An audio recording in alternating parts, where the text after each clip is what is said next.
है मामा? छतु चिल्ली। हैं तुमको एटा छतु चिल्ली लागुची? देख टंटना क्रिस्पी मशरूम चिल्ली हमर रेडी हो गला। वाह मामा जादूगर। थाओ अते तेला ना खाई के कह केमती हेजी।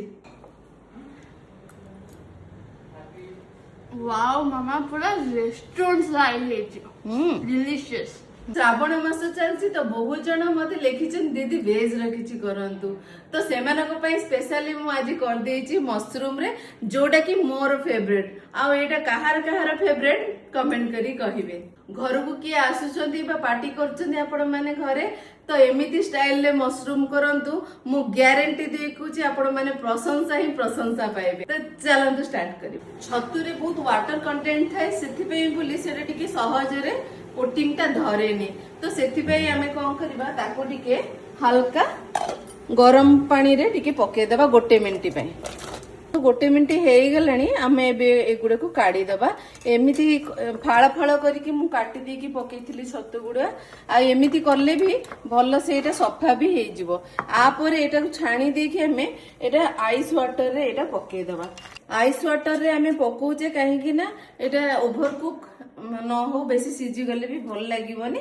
एटा को बे गोटे सफा कपड़ा नले टिश्यू पेपर रे टिके पोछि दबा। पानी थिला बोली ताको हमें टिके पोछि दे देन एथिरे 3 चम्मच आरारूट पाउडर पकेबा। एमती देखंतु एमती छिंचिबा ऊपर एमती 1 चम्मच मैदा पकेबा से आदरे कोट करिबा।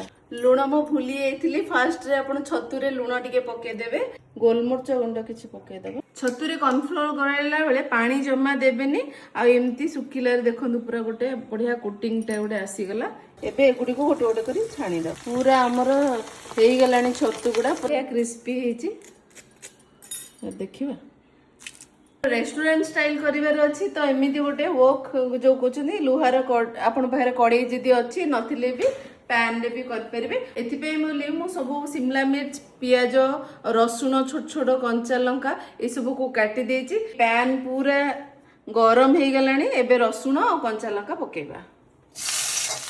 शिमला मिर्च और पियाज को पके दबा। हल्का टॉस कर देले हमें टिके क्रंची थिबो सब। टमाटो सॉस 2 चम्मच रेड चिली सॉस 1 चम्मच half table spoon soya sauce गोलमरच गुंड हाफ टेबल स्पून आधा चम्मच आरारूट पाउडर को मु पानी रे घोली देछि ताको एबे पके दबा। अल्प पकेबा में छणा हेतिबा छतु को पके दबा। तो मु एटा टिके सुखा ड्राई रखिछि। आपण चाहिले एटा को ग्रेवी जदी करिवे तो आरारूट घोल रे आउ टिके पानी मिसई कर देबे ग्रेवी हे जिवो। धनिया पत्र किछि गार्निशिंग करिबा।